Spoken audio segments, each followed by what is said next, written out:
And we are on. We see all praises be to the Creator, all power to his people. In the name of Yahshua, the Black Revolutionary Messiah, I greet you, my brothers and sisters, in the spirit of truth and the words of peace. Shalom Aleichem. Giving a special salute to the Black Messiahs. Our motto is stop waiting for a Savior and be one. Stop waiting for a Savior and be one. Tonight, family, I am excited because I have a real life superhero in the room tonight. Don't stop me. I can only talk about stuff I've seen. I've seen her jump in front of cars, run through crowds to break up fights. I saw that. I've seen her have a billionaire wait 20 minutes just to meet with her. Seen it with my own eyes. I've seen presidential candidates who would have, should have been president of the United States send people to meet with her the day before the national primary. These are things I witnessed with my own eyes. So we have not to mention the lady who is largely responsible for saving a whole community from destruction. Seen it with my own eyes. Tonight, family, I am honored to have the president of the McDougald Residents Association, but not only that, a freedom fighter who walks in the shoes of great leaders like Durham leaders like Sister Joyce Thorpe, like Deacon Ann Atwater Pettiford, also known as Ann Atwater, who's walking in those footsteps in Durham, looking out for the people. Without further ado, I present Miss Ashley Cannady. What's going on, Ashley? Hey everybody, how are you? Hope all is well. I wasn't trying to be too long with that thing, but see, people like you don't really get enough respect for what they do after the fact. Now, during the fact, when there's a crisis, yes, Ashley this, Ashley that. But when people start putting the puzzle together, the pieces together, who did what, who made the call, who made the sacrifice, some names get left out the equation. So we're going to start off like this, Ashley. Tell the people who are watching tonight, and we already have a few people in, something about yourself. How'd you come to Durham, and how'd you get started being the superstar activist that you are? Hi everybody. I came to Durham um some years ago. I came up here from Florida. Pretty much I lived with my sister for a little bit and it ended up with me being homeless. And in my homelessness, I saw a lot and witnessed a lot as being a homeless mother of two children. So I've been through walking the streets in the cold, staying in abandoned buildings, watch gun violence, try to keep my kids covered while I'm in buildings and, sleeping in hotels and, just checking myself in the hospitals and stuff like that. And I witnessed so much bouncing from shelter to shelter. When I finally was able to get stable, I stayed to myself for a while and I watched so much stuff going on around me. And I had Jackie Wagstaff who really like I wasn't gonna be upfront with anything, but Jackie came and knocked on my door one day and I said, woman, if you come and knock on my door one more time. And every day Jackie came and knocked on my door and she was like, it's your time. And upon that, it just when that's when my work really started because I had seen so much and I just wanted to help so many people, to overcome a lot of their situations that they were in because I've walked those shoes. And then in 2016, my youngest daughter's dad passed away in the Durham County Jail due to neglect. So my fight became even stronger. So that just really put me on the ground for the justice system, the fairness of our systems, just for Black people as a whole, especially living in a Black community impacted by violence. They needed a voice. And, I just wanted to be that voice for them, because a lot of people are scared to come forward. So I just decided to make that my duty is to just be the voice for them. Indeed. My first time meeting Ashley, and I'm going to say this publicly, they were having a meeting in the Mac. Oh, gosh. Yeah, I'm going to tell it, dealing with a police shooting. It was Phil. Ashley was standing guarding the door. I tried to come in. Ashley said, "You ain't coming in because you don't live here." From that point on, I said, I like her. So that was my first meeting with Ashley. Always been about community since day one. She told me, "You ain't coming in here. You don't live in the Mac. This is for the Mac only. You ain't coming in." I'm like, I like her. I like her. One of the things that you talk about a lot, because I know recently you said you weren't doing interviews with the media. We can get into the who, why, where, and why about that if you want to. But one thing about McDougald Terrace, which is the oldest housing development in public housing development in Durham, and I think one of the largest and oldest in North Carolina, if I'm not mistaken. Anytime you turn on the news, anything within a 50-mile radius of McDougald Terrace, they say it happened in McDougald Terrace. It can happen near Central. It can happen down Felver Street, but they say that it happened in McDougald Terrace. Why do you think that McDougald Terrace is such a buzzword when it comes to crime in Durham or violence in Durham? I feel because it gets publicity. A lot of it is because it gets publicity, and it just makes people focus more on the story here in McDougald Terrace. And with it being public housing, that's just their target point is McDougald. And because we are a big landmark in this area besides NCCU, so we have become a prime target of everything because we're McDougald, and because we hear so much about the gun violence and violence in the community. Everything now is just associated with McDougald Terrace, even if it doesn't have nothing to do with McDougald Terrace.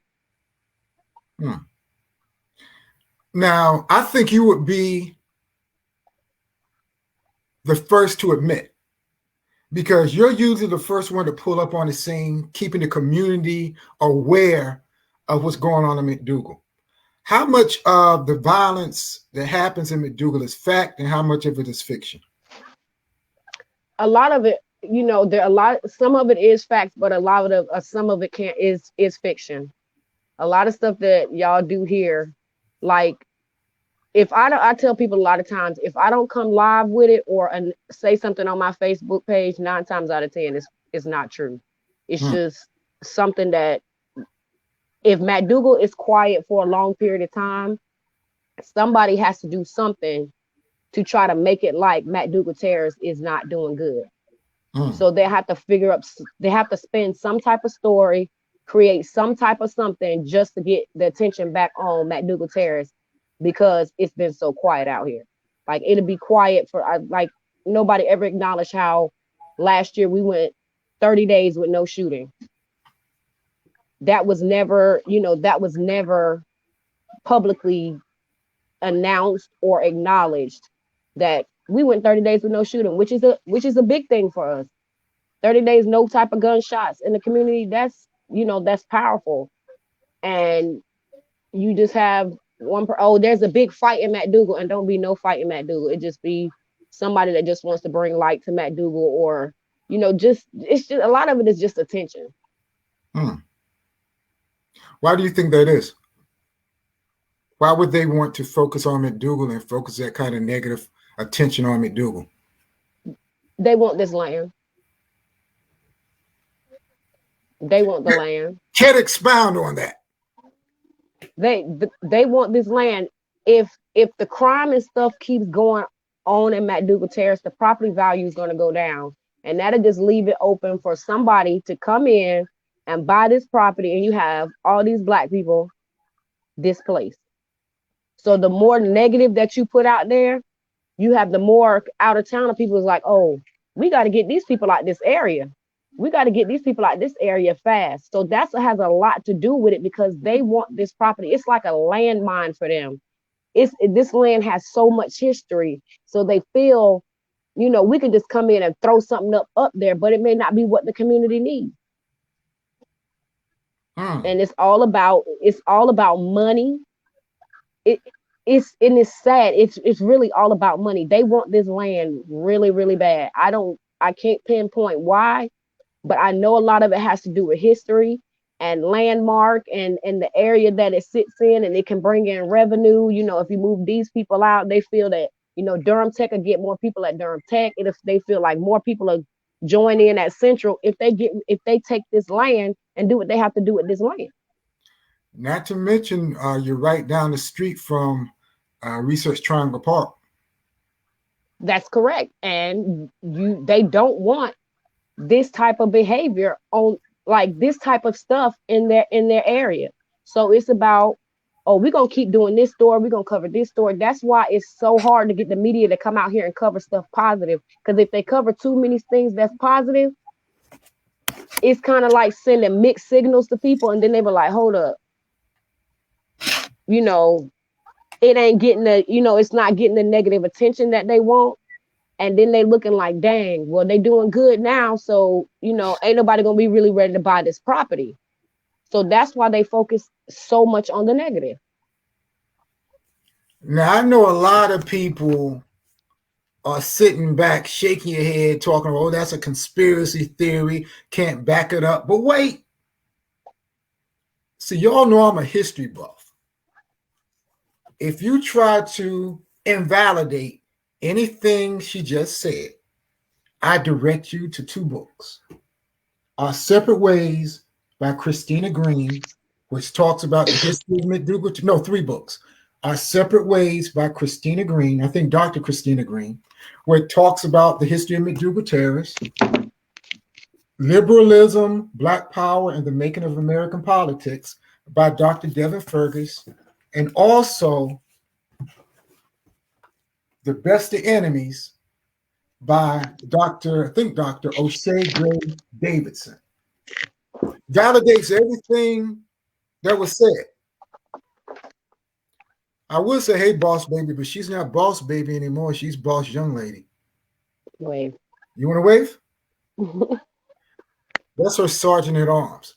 But the thing about McDougald is a lot of people and a lot of things doing, people don't know the history. If you think Ashley is exaggerating, just read the history of McDougald Terrace. I interviewed Dr. Howard Fuller, who was an organizer back in the 60s. And he basically validated what you said about the stuff that goes on in Durham and, the messed up stuff that has been taking place in McDougald Terrace since the 1960s. There are a couple of books you can read about the history of Durham that will tell you. As much as they complain about the crime and the violence in Durham, 40, 50 years ago, they knew exactly what was going to happen when they created McDougald Terrace.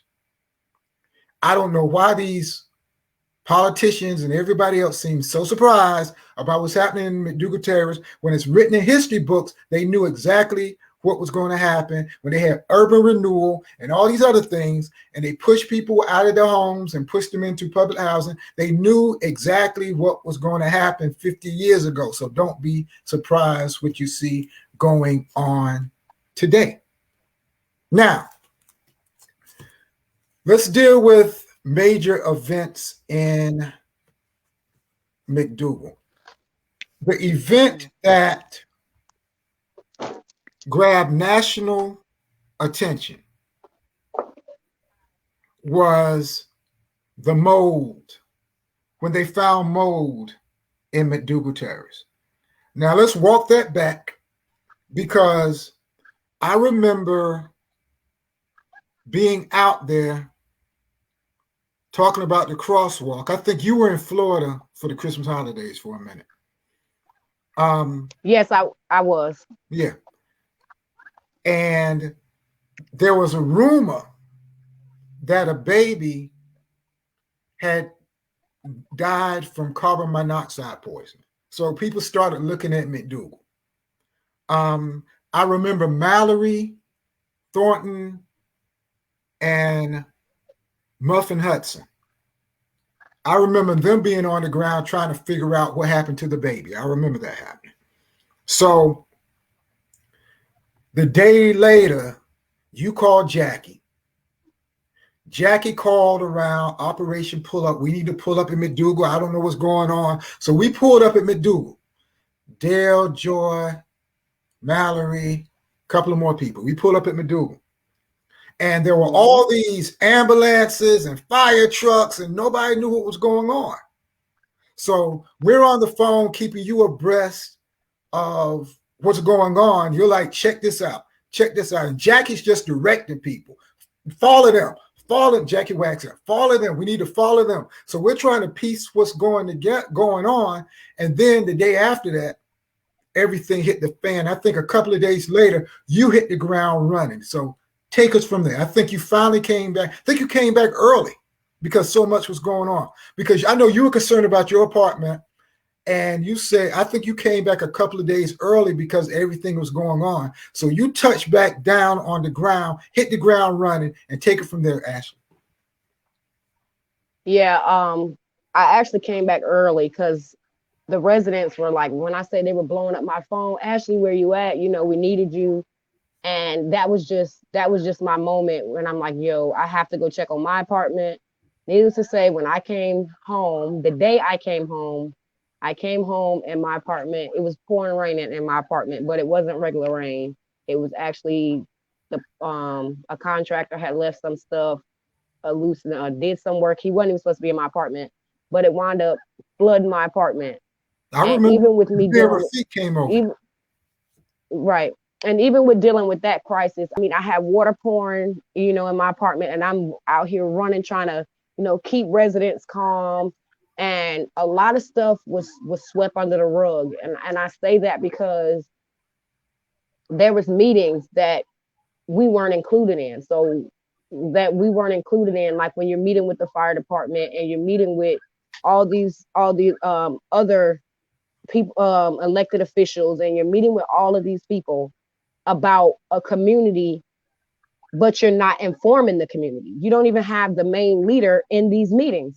So I called Mr. Scott and I'm like, what's going on? That's when he was like, Ashley, we need to sit down. We need to have a meeting. So that Friday, I'll never forget it. That Friday morning, we sat down, we had a meeting. We had pinpointed a number of what was supposed to happen. Originally we had 116 families that were supposed to be moved to a hotel. You know how buzz goes. Once the buzz goes, it became pretty much a national emergency, because that's when the panic came in and everybody wants to go to the hotel now because nobody feels safe. You have the fire department out there. Everybody's, people's passing out. You got elderly people passing out because of the panic. And it was just such a disarray. And then that Friday, I'll never forget, it was pouring raining. And we had residents standing in the pouring rain for hours just to get a hotel room. And you're calling these hotels, oh, we don't want them people from McDougald Terrace, they from the projects. We don't want them. We don't want that. So there's no plan. So you're just throwing people in hotel, till you eventually have residents in 16 different hotels scattered throughout Durham with no plan. Because when we sat down in the meeting, y'all navigated from the plan, which made it a lot bigger. It became pretty much a crisis where you have all these people in the hotel because of carbon monoxide, but then you have babies that are getting sick because they've been standing out in the pouring rain. And it was cold. It's in December. It was cold. So it was cold. I'll never forget New Year's. We spent New Year's, instead of celebrating like anybody else would be, putting families in hotels. crossing over into the new year, putting families in hotels. So it was a lot of parts to it. And then once they got to the hotels, that's when all the attention really focused on McDougald Terrace. And when you have an elected official stand before the public and say they knew this was going on, it's even sickening. Because I know a year before this carbon monoxide and sewage, I stood out there in McDougald Terrace with a couple of the city council people. I sit out there with a few people and I'm like, something ain't right. I kept saying something ain't right because we had sewage backing up, kids falling in sewage backing up in people's house. It was a lot going on in that area. You could smell the gas. You could smell the stuff every single day. And they kept, you just exaggerating. And if they would have, taken what I said then, we wouldn't have had that situation where you have a whole community having to be evacuated for carbon monoxide. And then they're trying to say, oh, it wasn't as bad as people thought it was. It was bad. Mm-hmm. It was bad, especially when you're going in apartments. And I didn't even have a carbon monoxide detector. I didn't have one until they came in here and put one, and then they threw it up. They threw them up on the walls wherever they felt like throwing them up on the walls. And if you walk by it falls on the floor. Like right now, mine is done fell on the floor because where they put it at. And it was so many parts to it. And then you have the fire department, not like people weren't just being informative like they should have been when it came to what was going on. And like I said, everybody wanted to point fingers at who was to blame when really there was a lot of people to blame behind the stuff that was going on in McDougald Terrace. Like I tell people, this was here before Mr. Scott was here. This was here back when Dallas Parks was, working. And she's not talking about me, just for the record. Just the same last name. Yeah. So it was here before all of these people came into play. And everybody wanted to keep sweeping it under the rug and keep sweeping it under the rug. And I still feel in my heart that carbon monoxide really had, I don't care how you sugarcoat it, what the reports and stuff say, I really feel that ain't no perfectly healthy baby just passed away. Something contributed to it. Everybody's talking about SIDS, but guess what? You can't smell carbon monoxide. You can't smell it. So it's a silent killer. And it devastates me because now I'm looking now that we're out of it. Have y'all even checked on these families? Like once we came back, there's been nobody out here. What's really going on? It's like everything went back to normal. The contractors are gone. They got the regular shade tree stuff. All that stuff is back out here. And it's not how it was when you had HVAC out here. HVAC has not come out here and checked these heaters. They say they put electrical stoves in there, but what people fail to realize is if you unplug that stove, and you go to turn that stove on, it still ticks. And it still leaks out carbon monoxide. And then and if you want it to come back on, you just go plug it back up and it works. Here we are, we have these heaters. They call themselves doing these heaters. First of all, we got these big heaters in the middle of the floor, and now they got this big metal pole that they say don't get hot. I don't care what nobody say, them things get hot because I burn myself on them heaters. I don't even let on the metal part, it gets hot. Your walls get hot. And from all of that, which can be a danger. So all you did was a quick fix to shut everybody's mouth and to go on back about your business.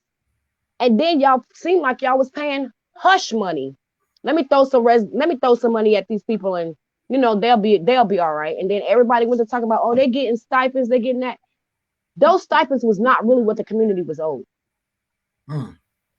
They were owed so much more. I don't care what somebody did or how they lived out here. At the end of the day, families had to be removed from their homes during the holidays.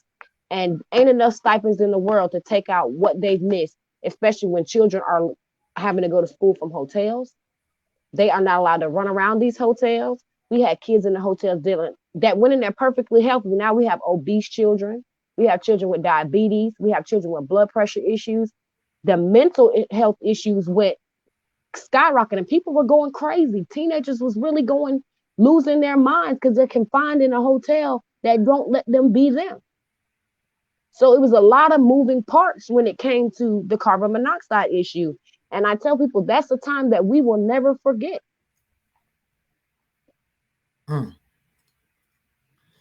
And also, wow, that's heavy. Also, during that period, it was an election year. And North Carolina was a battleground state. And I'm going to tell another Ashley story. I didn't know billionaires sat around and waited for people. The billionaire who was running for president, I forget his name. I forgot his name. It escapes me. But he was running for president. And Steyer. Yeah, he was running for Steyer. Yeah, he was running for president. Mm-hmm. And me and Rafiq, we were all going together, but you had to do something. Me and Rafiq shot over there to see what was what. You know, sometimes we, do the, see what's happening. And we were keeping you posted. Where's Ashley? A billionaire who had a shot at being the president was waiting for Ashley. Where was Ashley? Ashley was at a meeting making sure her community was straight. Let me rewind that in case you don't. I don't know if anybody has ever had a billionaire, not a millionaire, a billionaire wanting to meet with them. Ashley snubbed a billionaire to take care of her community. That's another Ashley story I'm gonna tell. She had him waiting for 20 minutes while she broke up some kind of disturbance to make sure people got their stipends. Then Ashley came and met with him after she made sure her community was straight. Story number 2. Another Nina Turner, who was the second most powerful woman in America as far as politics goes. She was working for the Bernie Sanders campaign. She came in and met with Ashley. Who was it? It was some of the Black Messiahs, Rafiq, you. Think Jackie was there. Jackie. Jackie. We Dale all was there. Yeah, Dale. Black Liberation Action Committee. Yeah, Dale. Dale was doing security because we ain't gonna go into that. But it's a funny story, but we just ain't gonna go into that. But Nina Turner brought us in a room, and she talked to Ashley for 30 minutes. Then brought Ashley on stage. I had a conversation with Ashley, and this is something I haven't really told people. It's not really a secret, but this is why I respect Ashley. One day I pulled Ashley to the side. I said, Ashley, Bernie Sanders has you in his campaign. If he ain't a billionaire, he's at least a millionaire. Should have been president of the United States. I said, Ashley, are you going to go on the road with Bernie Sanders? You're in his campaign commercials and all this and that. You're all across the country. Nina Turner likes you. You got a cell phone. Are you going to go on help on his campaign? Ashley told me, nah, all I care about is my community. True story. True story. So what was that experience like for you when those presidential candidates came to Durham off their private jets wanting to meet with Ashley Cannady? I don't know if you guys can see me anymore. I don't know what just happened to my phone where it just kicked me off the camera, but can you hear me? Yeah, we can hear you though. Yeah, I don't know what happened where my phone just did whatever it did, but I'm still here. But can you repeat what you're saying? Because my phone was doing some other stuff. Oh, when the presidential candidates came to meet with you in McDougald, What was that like? I mean, it was an experience. It was it was a hard. It was just a moment that I would never forget. But it really meant a lot to me.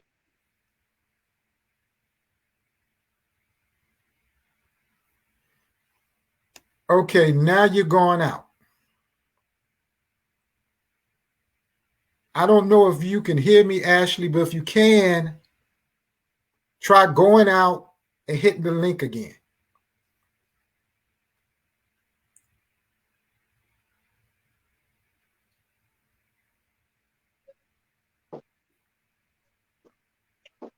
I think I can hear you now, though.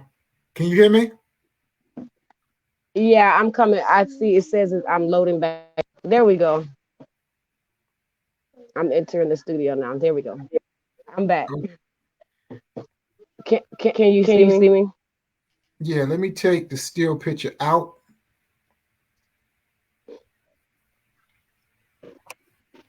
I can't take. You on two phones?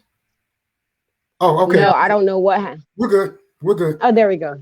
Okay. So, what was that like? See, anytime you start talking about presidential candidates, I knew that was going to happen. But what was that like having presidential candidates coming to Durham just to see, well, basically to meet with you? I mean, it was an experience. Um, it was very humbling, and it didn't mean a lot to me, but it meant a lot to my community, and my community really stood behind me because I didn't just advocate for myself; I was advocating for them. So it really it meant a lot having them coming to McDougald to actually see what we were dealing with. Because having been around you at that time, you didn't really seem too impressed. I mean, you weren't really phased because, millionaires. You were like, and I was like, all right. That was your attitude. You You, really weren't phased being you, around millionaires and billionaires. but you know me, I know stuff when I see it, and I can't, and I changed, but you know me, I'm a firecracker. And I did have an attitude when they first came because I didn't think they were sincere. But once we sat down and actually went into a deep conversation, I knew I knew that it was deeper than what I thought it was. Okay. All right. So let's deal with the gun violence. Everybody in Durham is talking about violence. What can we do? What are solutions?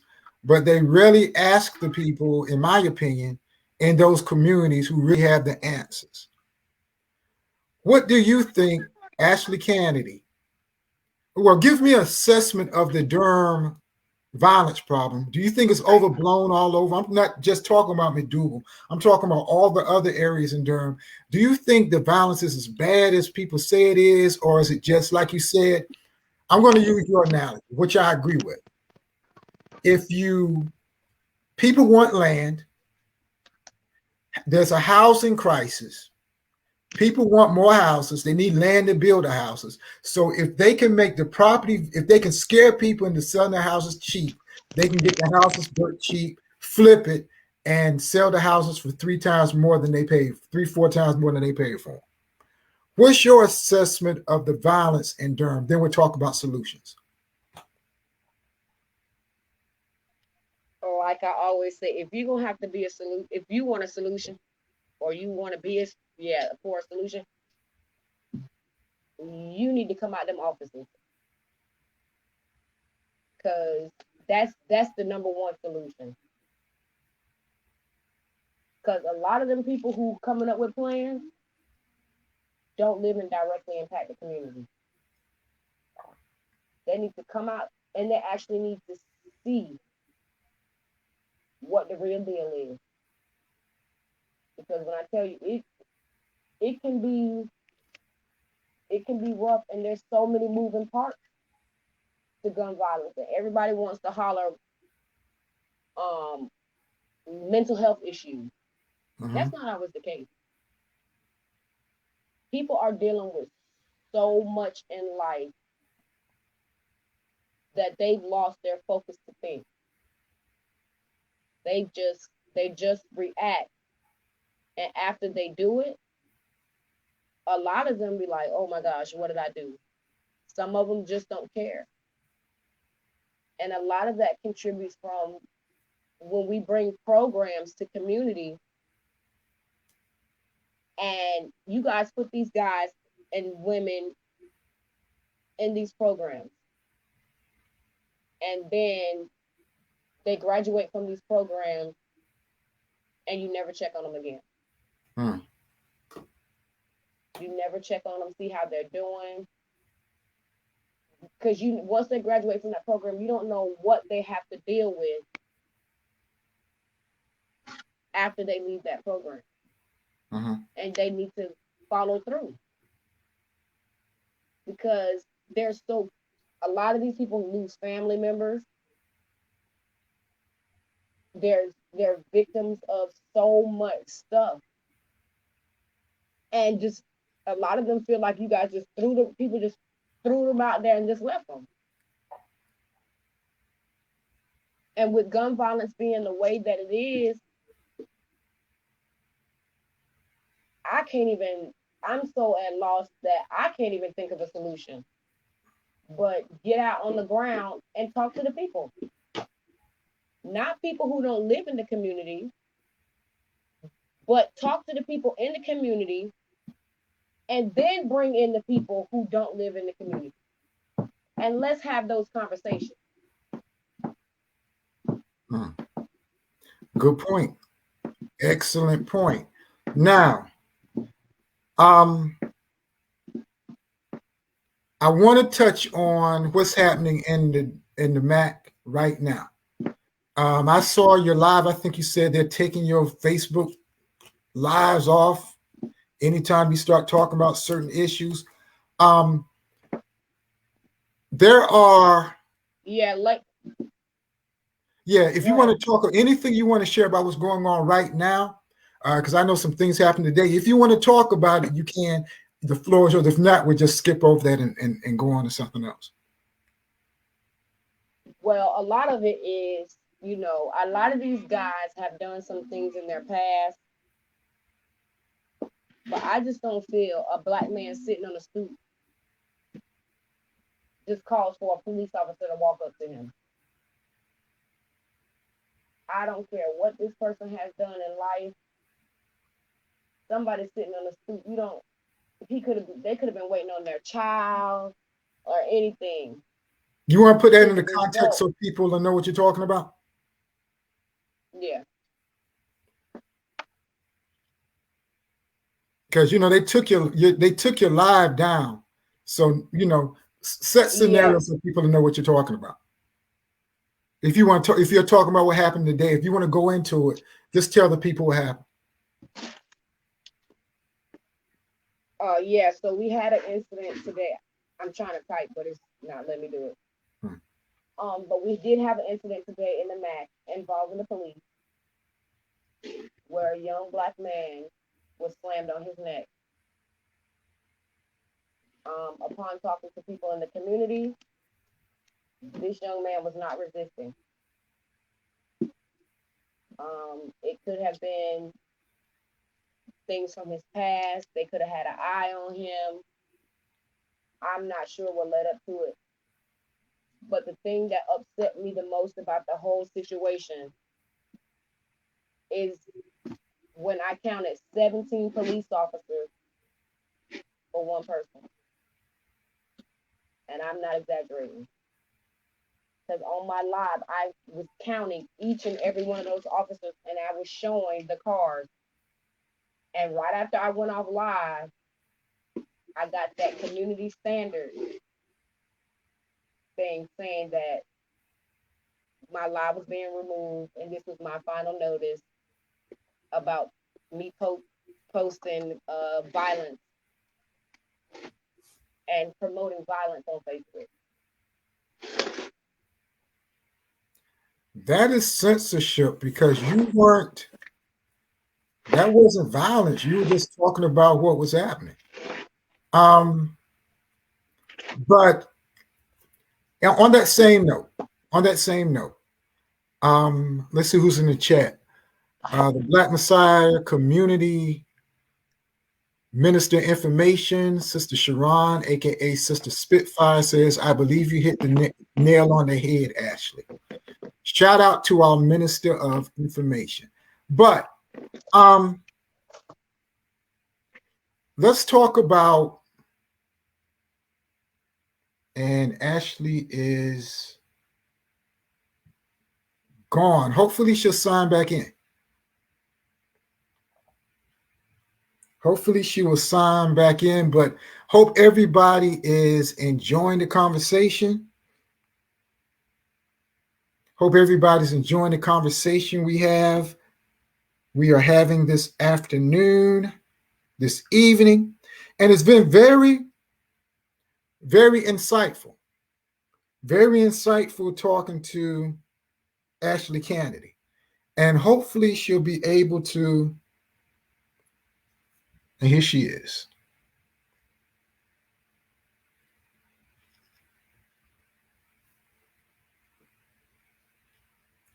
Trying to stop me. Okay. Every time you talk about it, I'm telling you.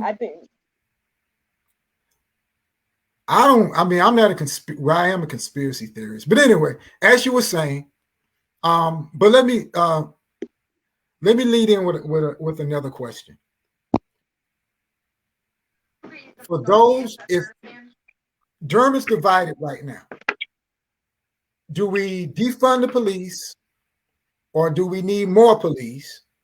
And the communities are caught in the middle. People are playing political games with the people. The people get, while babies are dying or getting murdered in these streets, getting shot in these streets. People are playing political games. No, we should fund the police. No, should we defund the police? Let me ask you a question. If we can't call on the police because of the situation that you talked about today, what is this? If there's a community can't call on the police or can't get through, I heard you talk about 911, can't get through to 911, what can the community do when that isn't an option? What I always have said, the police aren't the solution to every problem. Right. They really aren't. But Durham is not ready to defund the police. What they need to do right now is try to separate calls. Because police officers, I feel, shouldn't be responding to mental health calls. Mm-hmm. Our officers right now need to be figuring out how we can get gun violence down in Black communities without stereotyping. Mm-hmm. Without that, oh, because he got dreads, let me pull his car. Oh, because he got tinted windows, let me pull him. He might have drugs and stuff in the car. Because let's be real, everybody that got dreads ain't moving drugs. Right. Ain't toting a gun. So there's so many moving parts to it where, and our officers, a lot of them, especially how I've seen some of our officers act today, training. They need to be retrained. We have community engagement officers, and I really wish they was out here today to handle that situation, because I feel that situation would have went much smoother because they know their community. Mm-hmm. They know who belongs here, who don't. They know who the problem people are, and they know who aren't causing the problem. Mm-hmm. And when they come out here, they are not about arresting people. they try to do a lot of problems. Like, just say, for instance, me and you get in an argument, Paul. Some of them gonna roll up on the scene like, Ashley, come here. If they know you, they're gonna be like, Paul, come here. What's your problem? Can you go your way and we know we ain't gotta come back? Like, that's the stuff that they do. And that's what we need to bring more of. So these officers need to be retrained. Right now, we do need more officers on these streets until we get this gun violence under control. But they need to be officers who know community. We need to start bringing these officers in from New York City, all these other states and stuff like that, because they don't know Durham. What goes on in New York might not happen in Durham. Right.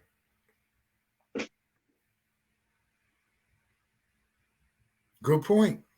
So that's just the biggest piece. Excellent point. And before we close out, let's talk about good news. You said you want to always focus on what's happening good in the MAC. Tell me something that's good in the MAC. I saw a live, because I haven't been in the cultural center since I've been meeting you at your house. I haven't been upstairs in 51B since I think the pandemic. But I did see a picture of the culture center somebody took, and it's looking good.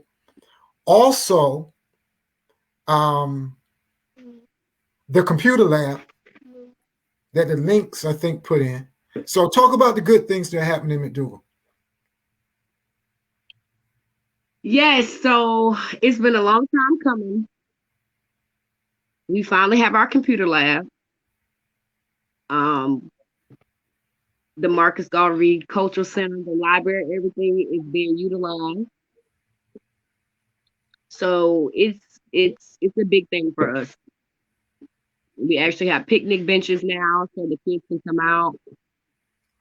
We're actually partnered with Wall Street Junior and Central, who do the tutoring and mentoring. They're here every Tuesday and Thursday. And then we have a community giveaway on Friday. So, it's a lot of stuff going on. We do have some positive stuff going on. Indeed. And our community is working together more during crisis now than we have ever before. And that because they have a strong leader, and I really salute you with that. But as far as the Marcus Garvey Culture Center, I just want to say that thank you for everybody who contributed, the books, the stereo, the DVD player. Thank you, everybody. And also, and the posters, thank you for everybody who contributed. Also, anybody who wants free Black history books, there should probably still be about 3 crates of classic Black history books that people donated. We got a bookshelf and put them on it. Okay, cool. Mm-hmm. That's beautiful. So this has indeed been an honor, Ashley. Anything you want to tell the people before you get off? Just keep following me, following Paul. We're gonna keep all working together to come up with solutions to gun violence, come up with solutions to better our community, not just McDougald Terrace, but Durham as a whole.